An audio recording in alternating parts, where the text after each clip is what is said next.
ఏమండి మనం చాలా సింపుల్ గా చదువుకుంటాం, కానీ ఏమండి క్రిస్మస్ అప్పుడు క్రిస్మస్ అనగానే వాళ్ళ పాత్రలో పేరుతో నాటకాలు వేసి ఆనందపడే ఇదంతా అనుకుంటాం, కానీ ఏమండి మీరు చదువుకున్నంత ఈజీగా లేదు అక్కడ సిచ్యువేషన్.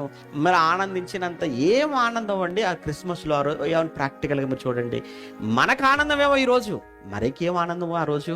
యోసేపుకి ఎక్కడుంది ఆనందం, వారిద్దరికి ఎక్కడుంది ఆనందం?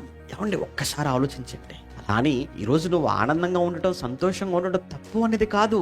ఎప్పుడు ఆనందం. దేవుడు ఆనందపడితే, దేవుడు సంతోషపడితే మనం సంతోషపడటంలో తప్పులేదు. కానీ మన విషయంలో దేవుడికి ఏంటి ఆనందం? ఆయన ఈ లోకానికి రావడం నీకు ఆనందమేమో.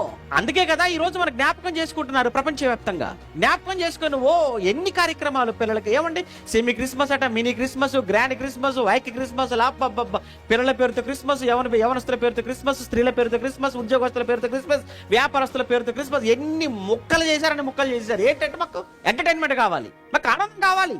యేసు ఈ లోకానికి వచ్చాడు అని నువ్వు ఆనందపడుతున్నావు, కానీ ఆయన ఆనందపడేది ఎప్పుడు తెలుసా? ఆయన నీలోనికి వచ్చినప్పుడు.